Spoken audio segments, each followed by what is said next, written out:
వచ్చావా రాక్షసి? నమస్తే విజయవాడ. మామూలు వాళ్ళు కాదయ్యా మీరు. మొత్తానికి విజయవంతంగా పెద్ద టీంని తీసుకొచ్చేశారు. రామ్ చరణ్ని తీసుకురాగలిగారు. మెయిన్లీ థ్యాంక్స్ టు ఎంపీ గారు. ఇంత షార్ట్ టైంలో ఇంత చాలా బాగా ఆర్గనైజ్ చేసినందుకు we are very very happy. 1962 Benz circle దగ్గర సరోజినీదేవి హాస్పిటల్లో నేను పుట్టాను. అప్పుడు పెజవాడ. సో బెంజ్ సర్కిల్ నాకు బాగా తెలిసి అప్పుడు వాకింగ్ స్ట్రీట్ అయి ఉండేది. ముంత కింద పప్పు, గవర్నర్ పేటలో ముంత కింద పప్పు ఇవన్నీ తిని ప్రతి హాలిడే ఇక్కడ ఎంజాయ్ చేసినాడిని, మీతో పెరిగినాడిని, మీతో ఉన్నాడిని, మీతో ఉండిపోయేవాడిని. నేను ఇక్కడ పుట్టింది ఎంత వాస్తవం. పెద్ది అనే సినిమా ఇండస్ట్రీకి, డిస్ట్రిబ్యూటర్స్కి, ఎగ్జిబిటర్స్కి, మాకు ఆర్టిస్టులకి, మీ అందరికీ పెద్ద దిక్కు అవుతుంది. ఇది వేరే రేంజ్కి వెళ్ళిపోయే సినిమా. అందరూ గట్టిగా ఊపిరి పీల్చుకునే టైం, అందరూ ఆకలి, అందరు దాహం తీర్చే టైం ఇది. నాకు కూడా, ఎందుకంటే నాకు మంచి క్యారెక్టర్ వచ్చి 8 ఏళ్ళు అయింది. అంటే అరవింద సమేత తర్వాత పెద్దిలో నా క్యారెక్టర్, నాకు బుచ్చిబాబు నన్ను ఎలా ఊహించాడో నాకు తెలియదు, కానీ అప్పలసూరిగా నాకు తెలిసి ఇదే నా బెస్ట్ క్యారెక్టర్ అవుతుంది. సినిమా కూడా బెస్ట్ సినిమా అవుతుంది. ఇక రామ్ చరణ్ మెగా పవర్ ఏంటో ఈ సినిమాలో చూపిస్తాడు. ఏ స్టేట్కి వెళ్ళినా, ఏ కంట్రీకి వెళ్ళినా అక్కడి నుంచి 6 కొట్టాడు. ప్రతి షాట్ సినిమాలో 6రే.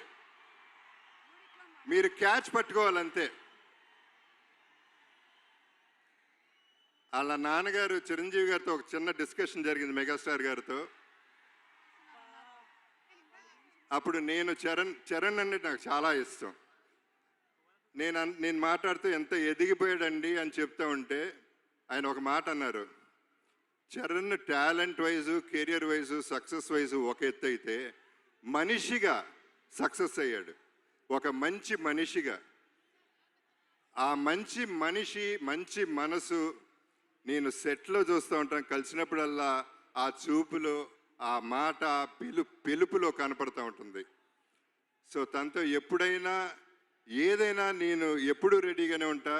ఎందుకంటే ఆపర్చునిటీ రావటమే గొప్ప విషయం. తన మనసు గురించి చెప్పాలంటే సాయిధరం తేజ్ ఒకసారి అన్నాడు,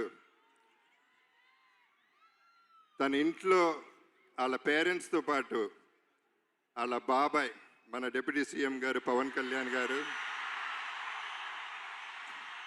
తన కజిన్స్ అందరితో చాలా ఆప్యాయంగా ఉంటాడు. చాలా సరదాగా అల్లరి చేస్తూ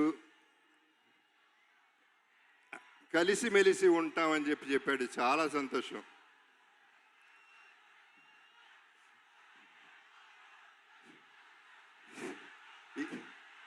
ఈ పర్టికులర్ సినిమా గురించి నేను ఎక్కువ చెప్పదలుచుకోలేదు, ఎందుకంటే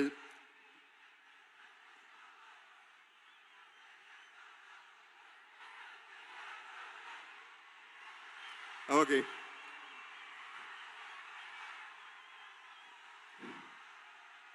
ఇక మా బుచ్చిబాబు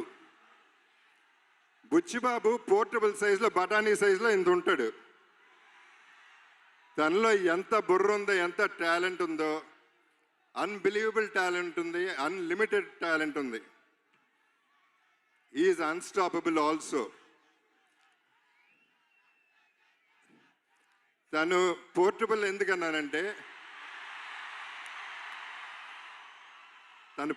ఎందుకన్నానంటే, ఇలా ఉంటాడు, అందరు సంకల్లో దూరిపోతూ ఉంటాడు, చాలా ప్రేమగా ఉంటాడు. ఆ పోర్టబుల్ సెట్ని ఎక్కడికంటే ప్రతి ఇంట్లో, ప్రతి గుండెల్లో చేర్చేసుకుంటారు. అసలు వదిలితే సంకెక్కేస్తాడేమో అటుంటాడు. తను ప్రతి క్యారెక్టర్ డిజైన్ చేసిన విధానం అద్భుతంగా ఉంటుంది. మీరు చూస్తారు సినిమా, నేను ఎక్కువ చెప్పవసరం లేదు, మీ అందరికీ అన్నీ బాగా తెలుసు. ఇక రెహమాన్ గారి గురించి అప్పుడు ఇప్పుడు ఎప్పుడు కూడా సెల్యూట్ సార్. ఇక ర్యాండీ ఒక వన్ మోర్ అనేది ఎప్పుడు వినపడుతుంది దగ్గర.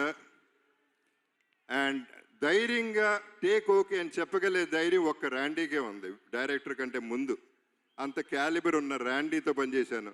నా అదృష్టం ఈ సెకండ్ ఇన్నింగ్స్లో ఇటువంటి వాళ్ళతో పనిచేయగలుగుతున్నాను.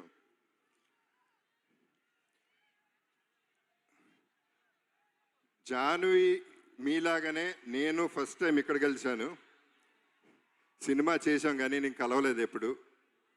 శ్రీదేవి గారు నాన్నగారు సినిమాలో చేశారు కానీ ఆవిడ తెలుసు కానీ ఈవిని కలవలేదు. కానీ శ్రీదేవి గారు ఎక్కడున్నా ఈ జర్నీ అంతా ఎంజాయ్ చేస్తూ ఉంటారు.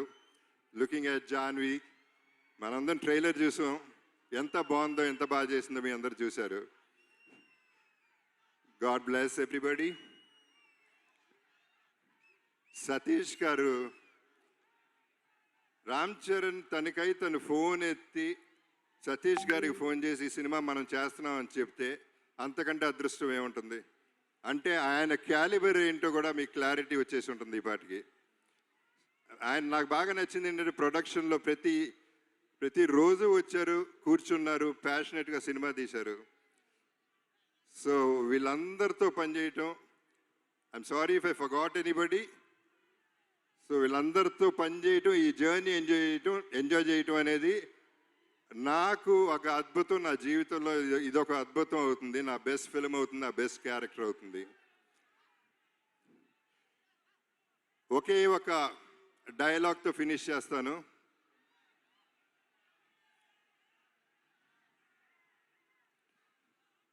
ఆఖరికి వచ్చను కూడా ఒంట్లో దాచుకుని బతకాలంటారా దీని అమ్మ బతుకు.